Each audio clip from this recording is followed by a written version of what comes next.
যেদিন আপনি বুদ্ধির কথা ভুলে যাবেন, যেদিন আপনি ধর্মের কথা ভুলে যাবেন, যেদিন আপনি সঙ্গের কথা ভুলে যাবেন, যেদিন আপনি গুরুজনের কথা ভুলে যাবেন, যেদিন আপনার পিতা মাতার প্রতি সম্মান করতে ভুলে যাবেন, সেদিন হবে আপনার জন্য 10 নম্বর মহাবিপদ সংকেত।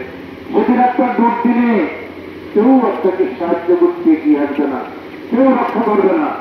আর যদি আপনি পিতা মাতার প্রতি, গুরুজনের প্রতি, বুদ্ধ ধর্ম সংস্কৃতির প্রতি শ্রদ্ধাশীল হন, তাহলে সত্যভবন আপনাকে সেই দুর্দিনে রক্ষা করবে, সেদিন আপনাকে রক্ষা করবে দুর্দিনে, বিপদে।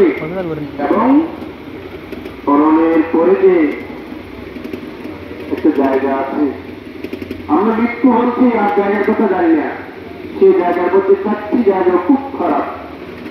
সূর্য, অসুর, প্রেত, নিরয়।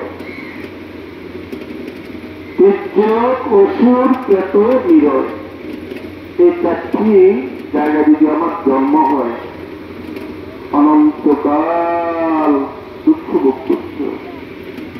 প্রতিদিন সকালবেলা যখন পিণ্ডাচান করে খেতে বসি, তখন এই চিত্রের প্রাণী, হাজার হাজার প্রাণীরা যারা আমাদের উপর নির্ভরশীল হয়, তারা আমরা কখন খেতে বলবো, কখন তাকে খানা দেব, যারা নির্ভরশীল হয়ে পড়ে, তখন ভাবি যদি মনুষ্য জন্ম হারাই, এই পাখিদের মতো, এই কুকুর বিড়ালের মতো, অথবা অন্য প্রাণীর মতো আমার জীবন গতি হয়, আমার অবস্থা তো তাই হবে।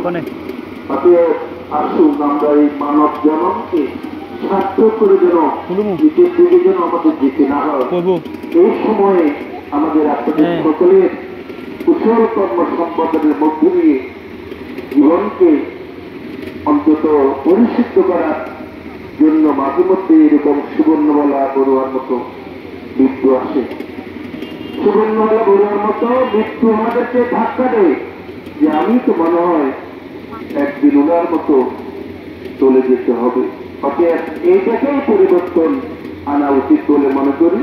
আমি আর কথা না বাড়িয়ে আমি আমার জন্মান্তরে পূর্ণ রাশি ওনার প্রতি দান করে এবং আপনাদের সকলের মধ্যে শুভবুদ্ধির উদয় হোক, এই কামনায় আমার দেশের এখানে চিরান্ত জগতের সকল